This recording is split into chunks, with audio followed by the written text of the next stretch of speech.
Driver, और कितना वक्त लगेगा? मैडम बस आधा घंटा और। ठीक है। 2 साल इंतजार किया है उससे मिलने के लिए, लेकिन ना जाने क्यों ये आधा घंटा इंतजार करना कितना मुश्किल लग रहा है। शिवन्या मन ही मन इतना बोल ही रही होती है कि तभी उसकी गाड़ी अचानक रुक जाती है। क्या हुआ ड्राइवर, गाड़ी क्यों रोक दी तुमने? मैडम गाड़ी मैंने रोकी नहीं है, ये खुद ही रुक गई है। लगता है कुछ प्रॉब्लम आ गई है गाड़ी में। ओह नो, मैं पहले से ही इतनी लेट हूँ और अब मुझे और वेट करना होगा। मैडम यहीं साइड में मैकेनिक की दुकान है, मैं अभी गाड़ी ठीक करवा देता हूँ। ड्राइवर गाड़ी से उतरता है और मैकेनिक शॉप पर काम कर रहे एक मैकेनिक से गाड़ी ठीक करवाता है। वहीं शिवन्या भी गाड़ी से उतर जाती है। शिवन्या जैसे ही गाड़ी ठीक करे मैकेनिक को देखती है तो उसके पैरों तले जमीन खिसक जाती है। अतुल, तुम? शिवन्या, ये सब क्या है? और तन्वी कहाँ है? मैं तुम्हें सब बताता हूँ, तुम मेरे साथ घर चलो। शिवन्या अतुल के साथ उसके घर जाती है और देखती है कि उसके घर की छत और दीवारें जगह जगह से टूट रही हैं, जिससे धूप की किरणें सीधा घर के अंदर आ रही हैं। शिवन्या जैसे ही घर के अंदर जाती है तो देखती है कि अतुल की पत्नी तन्वी फटी साड़ी में, जिसकी हालत गर्मी की वजह से काफी खराब थी, चूल्हे पर रोटियां सेक रही होती है। तन्वी की नजर जैसे ही शिवन्या पर पड़ती है तो उसे अपनी आंखों पर यकीन नहीं होता। शिवन्या, तन्वी, क्या है ये सब? आखिरकार तन्वी शिवन्या एक दूसरे की कौन थी और क्यों एक दूसरे को देखकर उनकी आंखों में आंसू आ गए थे? इस कहानी को जानने के लिए हमें इस कहानी की शुरुआत में चलना होगा। बुक कहाँ है तुम्हारी? टीचर, वो मेरे बाबा को कल तनख्वाह नहीं मिली, इसलिए वो मुझे बुक नहीं दिला पाए। 2 दिन से तुम्हारा यही बहाना है, लेकिन अब ये बहाना और नहीं चलेगा।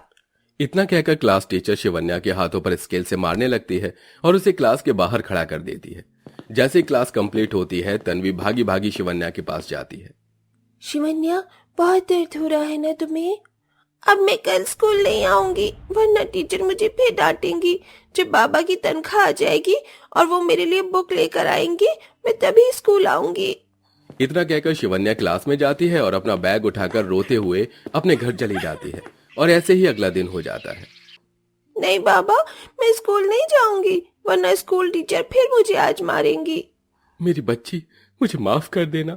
कितना बेबस बाप हूं मैं, अपनी बच्ची को स्कूल की किताबें भी नहीं दिला पा रहा हूं।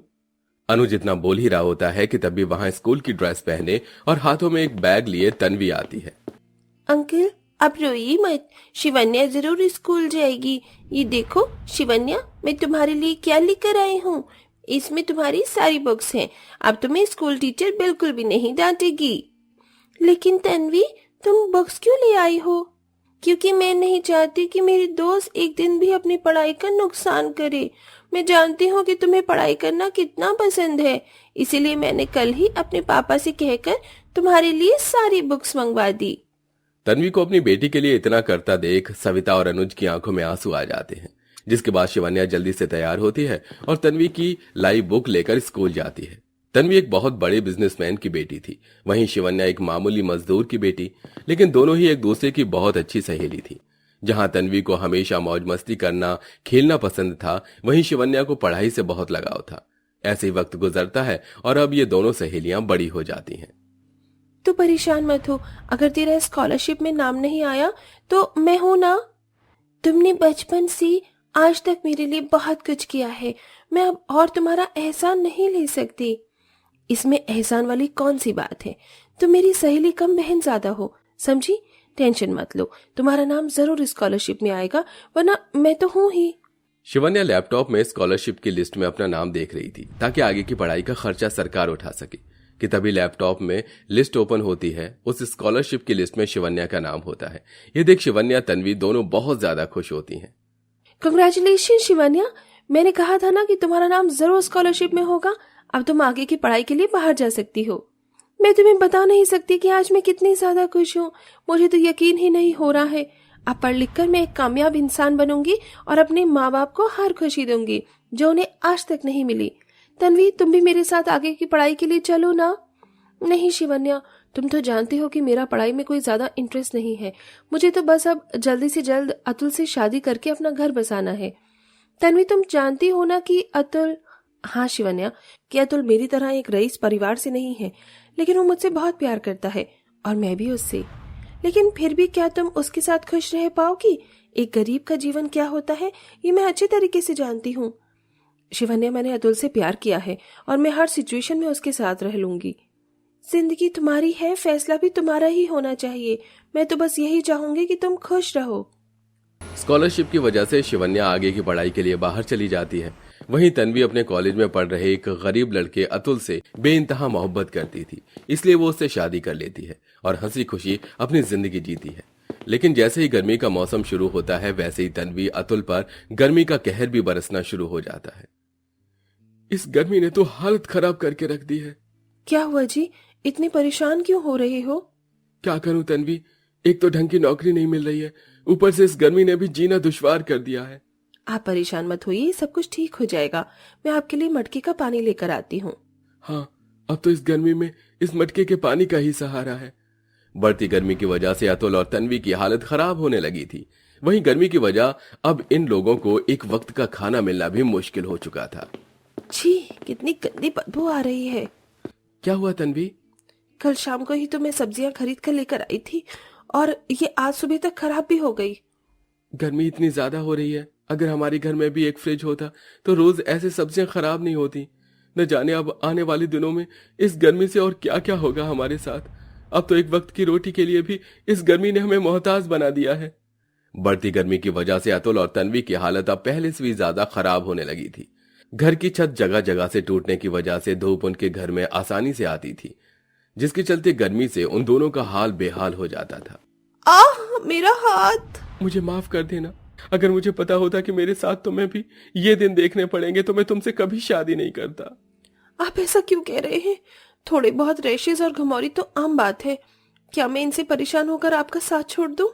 जो तन्वी गर्मी के मौसम में एक मिनट भी एसी के बिना नहीं रहती थी, अब उसकी हालत गर्मी में इतनी ज्यादा खराब हो चुकी थी कि वो 2 कदम भी ठीक से नहीं चल पाती और बार बार गर्मी की वजह से बेहोश हो जाया करती थी। तुम्हारी ऐसी हालत मुझसे देखी नहीं जा रही है। तुम वापस अपने घर चले जाओ। तुम कब तक मेरे साथ गर्मी की मार सहोगी?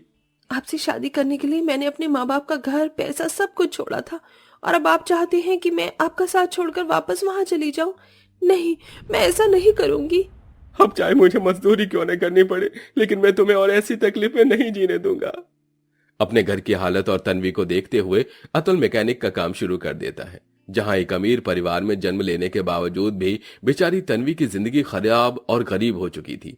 वो गरीब परिवार में जन्मी शिवन्या खूब मन लगाकर पढ़ाई कर रही थी और उसकी मेहनत ये जल्द ही रंग लाती है। शिवन्या पढ़ लिख कर एक बहुत बड़ी अफसर बन चुकी थी और इन सब चीजों में पूरे 2 साल गुजर चुके थे। शिवन्या जैसे ही एक बड़ी अफसर बनती है तो फौरन अपनी सहेली तन्वी से मिलने के लिए उसके ससुराल जाती है, लेकिन शिवन्या जो देखती है उसे अपनी आंखों पर यकीन नहीं होता। मैं कभी सपने में भी नहीं सोच सकती कि तुम्हारी ऐसी हालत होगी। ये सब क्या हो रहा है, बताओ मुझे। शिवन्या के पूछने पर तन्वी अपने और अतुल पर बीती हर एक बात बताती है।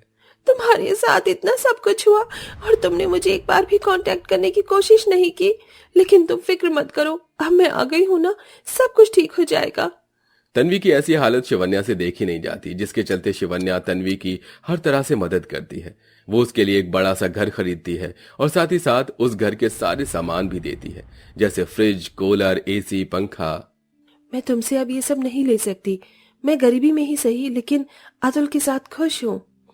तुमने जितना मेरे लिए किया है उसके बदले अगर मैं ये सारा जहां भी तुम्हारे कदम में लाकर रख दूं तो भी कभी उसकी कीमत नहीं चुका सकती।